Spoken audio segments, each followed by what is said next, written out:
Hey fellas, this is going to be a short video talking about some blueprint management and trying to remain efficient while you're building a lot of this stuff.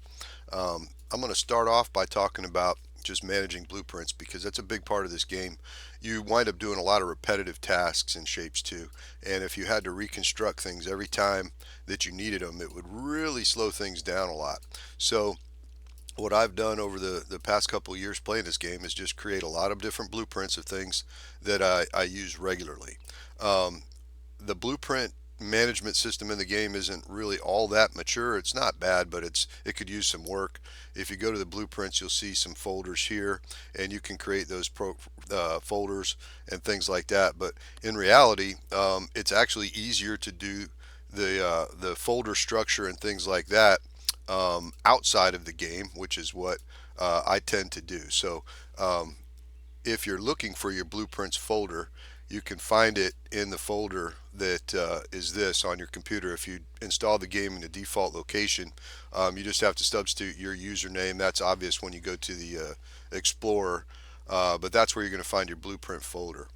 And once you find that blueprint folder, you can use standard, you know, file creation, folder creation techniques to create a structure that will help you, um, manage your blueprints because it's not, again, all that easy to do from within the game. Now, I probably would do this while the game is closed to prevent any kind of conflicts and things like that. You can see how I've done it for my current game right now. I've actually got more than this, but the current game that I'm using, I subdivided my different blueprints that I use a lot into these different categories here. Crystallizers, cutters, mining, multiplexers, I'll explain that later. Painters, pin pushers, rotators, stackers, things of that nature, just so I can quickly find them. So that's a little bit just on blueprint management. Perhaps in a later update, they'll make this a little bit more straightforward as they go. So with that out of the way, the first blueprints that I wanted to talk about were the mining blueprints. So you can mine either fluids or shapes if you play the game at all. And so just going to a random island here out in space, if we wanted to put down a mining shape miner, I would click on my blueprint here that I've made and plop it down. All right, now I'll rotate it and stick it where I want it. So let me just look at this a little bit more detail. So if we zoom in here, if you played the game a lot, or even a little bit, you'll realize that in order for one of these mining platforms to work at peak efficiency, it's got to have three little backup guys that push its production. All right, so you can consider one of these lines right here as being essentially four full belts of shapes being produced. All right, and that's what it takes. It takes one of the mining platforms with its associated little guys here, and of course, once you make this, you don't ever want to have to make it again, so you just create a small blueprint or just wait until you can do the whole thing.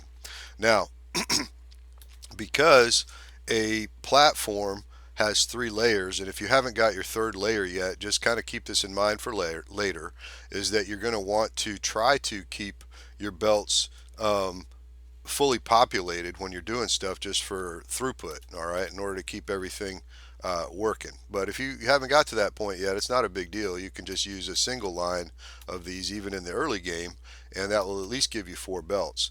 Um, Once you get all three levels, and of course your longer platforms, I do have different versions of these blueprints that are early game compatible, but I'm just showing you what it looks like once you've opened up most of the different candy and platforms and all the rest of this stuff. So this would be um, 12 lanes essentially of shapes. Okay, and so in the pre-release versions, that was basically all it took to fill out a space belt. All right, that was all a space belt would hold was three fully populated lanes of shapes. But what they did, and I'll just copy that and make a couple more of them. Now they made your space belts able to handle up to four different things. So that would be a fully maxed out space belt now. That would have four lanes of 12 essentially, or 48 lanes. All right, and so that's what it would take to max out one space belt. Now the fluid mining is almost identical to that. If I step over here, you can make yourself a fluid miner, which looks extremely similar. And so this is the same concept here, only now we're working with fluids and pipes. Okay, and so you can see that it's pretty straightforward to set up something, especially now. And in fact, I think I set this one up before they went to an infinite capacity on the pipe, so I could probably simplify that even a little bit more. But with a lot of my blueprints, they were set up before the latest release, and I just haven't gone back and changed them because they work just fine, if maybe not at optimal peak efficiency. Well, they all work pretty much at peak efficiency. They just don't always have the absolute minimum number of buildings on them to do that.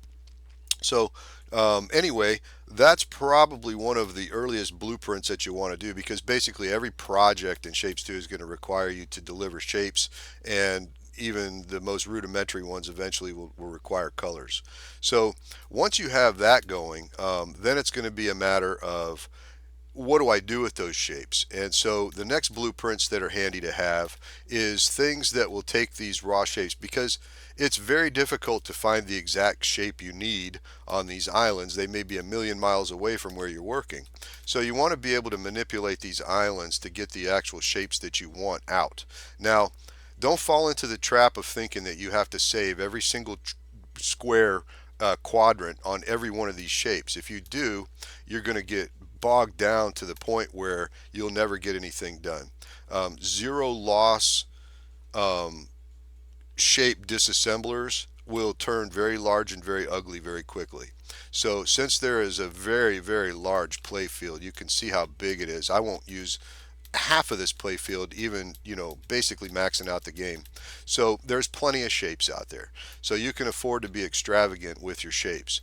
What I mean by that is that when it's time to say I need a square or a circle, what you can do is find a convenient island that has a square or a circle, and then you can use a platform that you've developed to cut out one of those, or both, or something to that nature. So what I've done is in my cutters, I've created platforms that will either save half of a shape, and I've subdivided those into north, south, east, and west, both single layer and triple layer, and I'll show you what that looks like here in a minute. And then I've also got platforms that save just a quarter, so the different quadrants, and both single and triple. So for example, if I wanted to save the northeast quadrant of a shape, I would use this platform that says quarter save northeast triple, and I'll plop it down right here. Okay, and now if I zoom in on this, and again, a lot of these platforms that I made were made before the final release, and so they may be a little overkill. The final ratios to keep efficiency changed a little bit from version to version, so that may be, you could probably simplify this one, but I just don't feel like going back and doing them all again. But what you can see here is this assembly here, and it's basically three of the same layers all piled up on each other. Just go through and sort out. Let me turn back around to the north so everything is cohesive here. This one will preserve the northeast quadrant. So if I was to look and see, the northeast quadrant is a circle, and it should come out as a circle. All right, and so I'm not going to tell you how to do that, because that's how what all these little individual shapes do. I mean, that's part of the game. So if you haven't got to the point where you can manipulate a shape and cut it, twist it, turn it, fold, spindle, and mutilate it, then this is probably past the point where you're at right now. But once you get comfortable with manipulating the shapes on a basic level, it's time to put the platforms and the blueprints to work for yourself, so that you can be more efficient about the meta game. All right, and so most of the game takes place now in the space environment rather than the very small platform environment. So another useful blueprint to use is going to be, now the half saves and do the exact same thing. If you wanted to get stylish and make more, like preserving 3/4 of it or something, that's up to you. But I find that for most purposes, I can either save half of a shape or a quarter of the shape and get all the shapes I need to do what I need to do. So after that, there's various different things you can do with those shapes. The rotators is probably the next thing, and again, I've got rotators for the main thing. So these rotators are here's one rotate 180 triple stack. I'll just grab that one and stick it in place there, and what that will do is it'll take that previous shape and rotate it 180 degrees. And because it's got 3 layers, it'll do that with zero loss in throughput. So now I've got a situation where I can grab a shape, I can separate out the shape that I want, and then rotate it or do whatever I want, and then make it useful for me. Now, if I copy these and put them on the other ones, then I'll have a homogeneous um, assortment of shapes coming out here. One of the more useful things to do at some point is you're going to have to stack these shapes together, because shapes that are just a quarter are rarely used in the game, and you'll have to combine those with other shapes. Now, stackers are I spent a lot of time working on stackers. Now, there's stackers for different purposes, but my main go-to stacker now for milestone usage is going to be this one. Now, this is my main stacker, and of course, if you like the inputs and outputs in different spaces, that's certainly something that you can do. Now, this may look a little awkward and ugly, but because of the ratios used for stackers, you need 4 of those per belt. And so if you have 12 belts, or I'm sorry, 12 belts in of both shapes, then you're going to need 48 different stackers in order to maintain the throughput with maximum efficiency. And so that's why this looks a little large and chaotic. It's tough to get 48 stackers on one platform that's much smaller than this. I bet you there's some guys out there that have done it, but since you can't stack the stackers on top of each other, there's only 3 layers high and each one takes up 2 layers. You got to figure out a way to get them in there.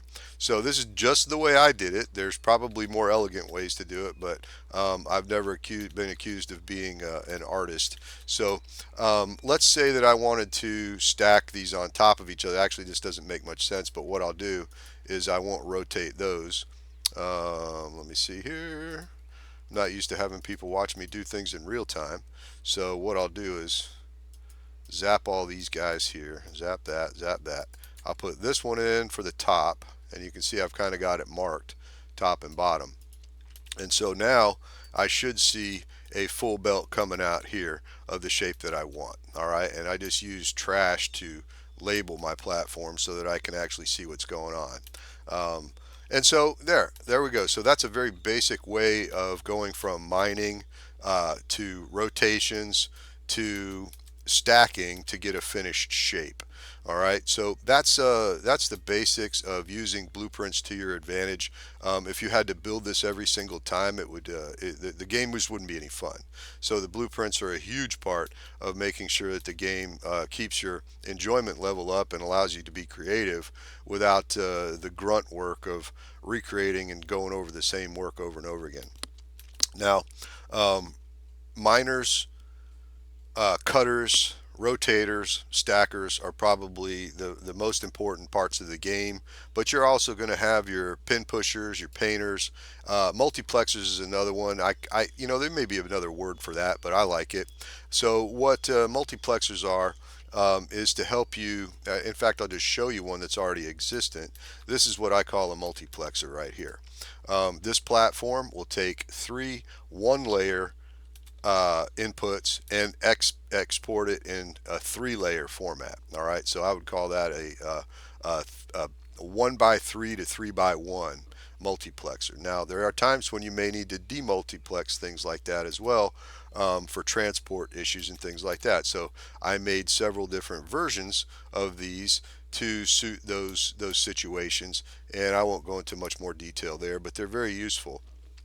The crystallizers and painters and pin pushers are very self-explanatory, but I will show the painters because I think they're kind of cool. Lots of different paints. Here's a milestone painter, 12 in, 12 out. I think this is a relatively recent one. If I was to put this down, you can see that it's got my throughput coming in and then paint coming in on the side. So if I was to grab some paint over here, excuse me, and then plug it in, what I would have then is shapes going in. All right, and then again, painters are one of those things that have to be matched per full belt, per fluid launcher, etc., etc. So you have to make sure that your ratios are correct to get the outputs that you want. Um, so waiting for my paint to actually get here. We'll see how this works in just a second. But again, there may be more elegant ways or smaller ways to do these, but I don't always search for the smallest way to do something or the least amount of machines.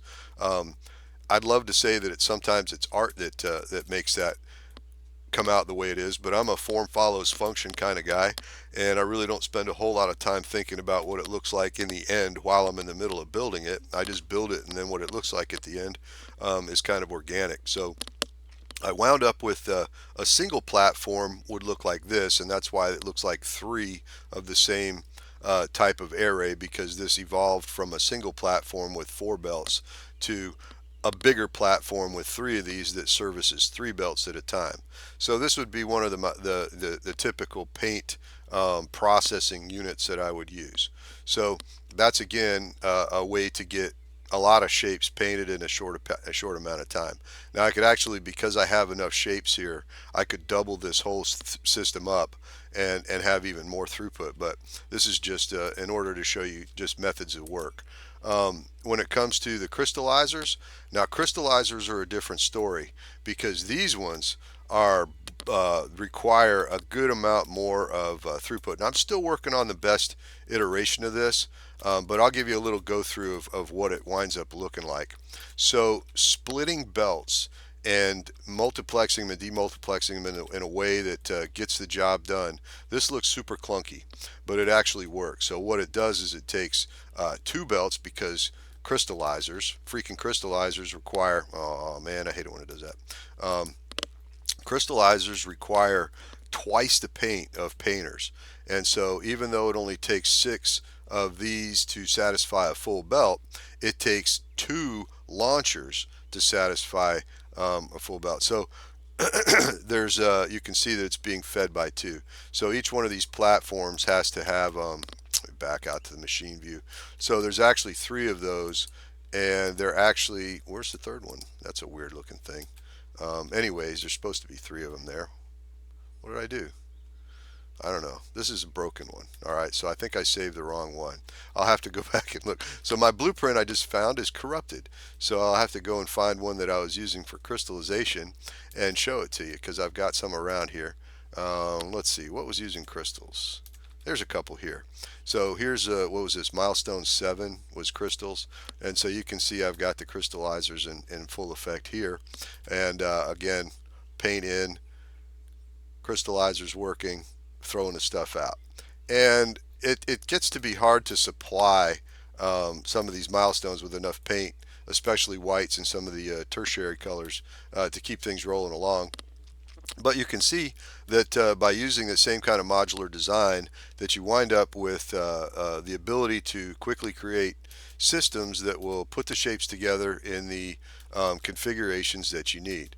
And so without getting too much more into depth, if anybody has any questions on the specifics of how to create blueprints or manage blueprints, or the best types of blueprints to make, you can always hit me up. I shared my blueprints from the pre-release on my Google Drive, but I'm not sure I did it right. If anybody's trying to get that and can't, just hit me up and I'll see if I can't do it again. I really don't feel like most people that play this game want to just copy my junk, because that takes all the fun out of doing it yourself. But if you're stuck on a particular thing and need some help, just ask, because I like sharing how I do things with stuff. This happens to be my shape provider for the advanced shapes. I hadn't really posted on this yet, but I kind of dig how it all came out. These arrangements remind me a lot of ways that I had to do things in Modulus, which is a game I was playing while I was waiting for the release to come out, and also Dyson Sphere. So there's some similarities there. Really cool looking arrays when it comes to it. So getting getting these different shapes and colors out with the advanced shapes that they included in the release is really cool. So I'm pretty much digging this. I've just got one more milestone to go to finish up, and it's this one here. And I was out of town last weekend, so I haven't had a chance to work on it. But really enjoying it so far, gents. Thank you very much for paying attention. If you throw me a like and tell your buddies about it, love to talk about the game. And have a great day. I'll see y'all later.